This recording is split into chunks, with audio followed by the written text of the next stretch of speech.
CF0506 centrifuge. You've had quite a few questions on this, so we're going to go through it with you. So in the box, you get the centrifuge itself, and it has some suction feet, so it stays nice and secure on the desk.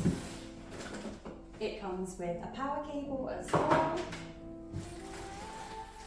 And then you have some inserts for the rotor. And these are, so the rotor itself is for 15mm tubes, and then you have inserts for 5mm tubes and 2mm tubes.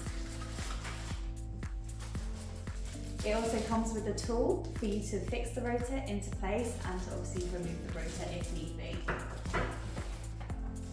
And you get an instruction manual.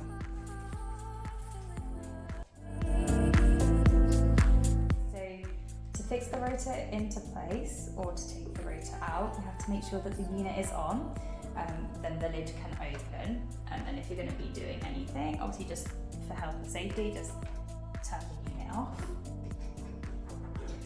So the rotor has a screw that is in the middle and obviously a screw that is here. So you just want to make sure that they are nicely lined up. There we are. And then using the tool, tighten the rotor in place. And you want to make sure that it's nice and tight when you put it in, because if you have a loose rotor, then your samples, when the rotor's going around, will be going all over the place. And that is how you fix the rotor. Now that your rotor's fixed into place, you can start thinking about loading your samples in. But you need to make sure that the centrifuge is on a sturdy surface, it's away from heat sources and direct sunlight. When you load your centrifuge up, you need to make sure that it's well balanced, meaning you can't have just one sample in there, because obviously if you have one sample in the centrifuge, it's going to cause it to be uneven and it will ruin your rotor and also your centrifuge. If you need any more tips on how to balance your centrifuge, we will link a video below.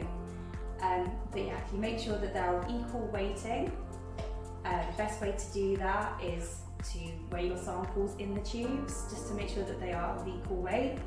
And if you've got the inserts, if you're using obviously a 5mm or a 2mm tube, then they slot in just like that. And again, make sure that it's balanced. So now our samples are in the centrifuge, we can choose our settings. So first we're going to shut the lid, and then we can use program 1 or our second set our second program. So we click P1, and at the moment it's on RPM. You can double click that and you can get it into G, but for this I'm going to set it in RPM, and then you just use the knob to turn the RPM. Now the RPM is 300 to 5000.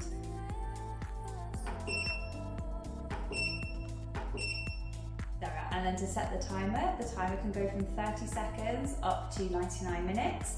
Or if you don't want to set a timer, you can set to HD, and that is where you control how long it is for.